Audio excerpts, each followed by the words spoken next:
নমস্কার, জয় শ্রীকৃষ্ণ। বন্ধুরা, এই অঘ্রাণ মাসে একাদশী, পুজো পাঠ, ব্রতকথা কিন্তু এসব কিচ্ছু করার দরকার নেই। এই অঘ্রাণ মাসে শ্রীকৃষ্ণের আমি জাস্ট 5টি মন্ত্র বলবো। সেই মন্ত্রের মধ্যে কিন্তু একটা মন্ত্র যে কোনো করলেই হবে। 6 ডিসেম্বর পর্যন্ত কিন্তু এটার সময় আছে। তোমরা আজ থেকেই শুরু করো। 6 ডিসেম্বর পর্যন্ত এই জিনিসটা কিন্তু করতে হবে।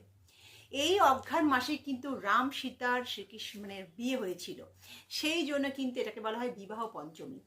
এই মাসে কিন্তু শ্রীকৃষ্ণ তার সমস্ত গীতার উপদেশ কিন্তু কাকে দিয়েছিল? অর্জুনকে। সেই জন্য গীতা জয়ন্তী কিন্তু পালন হয় এই অঘ্রাণ মাসে কিন্তু পালন হয়। এবং যত রকম পাপ থেকে মুক্তির জন্য, মোক্ষ পাওয়ার জন্য যে মোক্ষদা একাদশী কিন্তু এই মাসেই পালন করা হয়। অতএব বুঝতেই পারছো এই মাসটার কতটা তাৎপর্যপূর্ণ, এবং এইটা সব থেকে কিন্তু শ্রীকৃষ্ণের প্রিয় মাস। তাই যে সংকল্প, যে মনস্কামনা নিয়ে তোমরা কিন্তু এই মন্ত্র উচ্চারণ করবে, এই 5টা মন্ত্র, অবশ্যই কিন্তু তোমরা সাকসেস পাবে, 100% সাকসেস পাবেই পাবে। শ্রীমদ্ ভগবদ গীতায় বলছেন যে, গীতায় যে উল্লেখ আছে যে মাসেনং মার্গ শ্রেষ্ঠ, অর্থাৎ অঘ্রাণ মাস, এই মাসের মধ্যে অঘ্রাণ মাস কিন্তু সব কিছু মাসের মধ্যে অঘ্রাণ মাস কিন্তু শ্রেষ্ঠ মাস। তো এই 5টা যে আমি মন্ত্র বলবো তার মধ্যে যে কোনো একটা করলেই হবে। প্রথম মন্ত্র, ফার্স্ট মন্ত্র হচ্ছে গোকুলায় নাথায় নমঃ। অর্থাৎ এই মন্ত্র জপ করলে, গোকুলায় নাথায় নমঃ এই মন্ত্র জপের দ্বারা কিন্তু ব্যক্তির যত রকম আর্থিক সমস্যা দূর হবে, ব্যক্তির যে সমস্ত স্ট্রাক হয়ে থাকা জীবন সমস্ত দূর হবে, ঘরে সুখ সমৃদ্ধি কিন্তু ভরে যাবে। দ্বিতীয় যে মন্ত্রটা সেটা বলবো, শ্রীকৃষ্ণ গোবিন্দ হরে মুরারি হে নাথ নারায়ণ বাসুদেবা।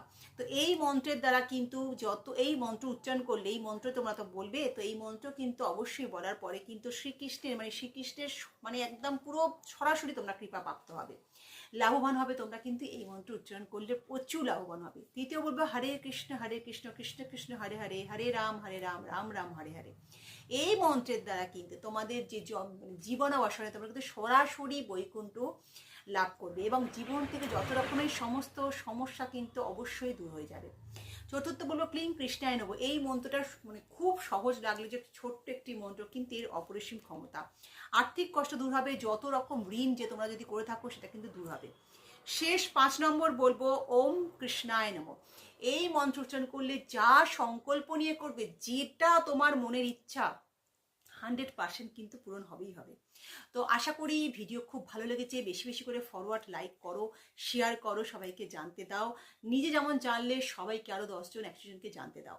তো ভালো থেকো, সুখে থেকো, শান্তি থেকো। কমেন্টে জয় শ্রীকৃষ্ণ লিখতে ভুলো না, নাহলে কিন্তু কোনো মন্ত্র কাজ করবে না, কোনো টোটকাই কাজ করবে না। নমস্কার।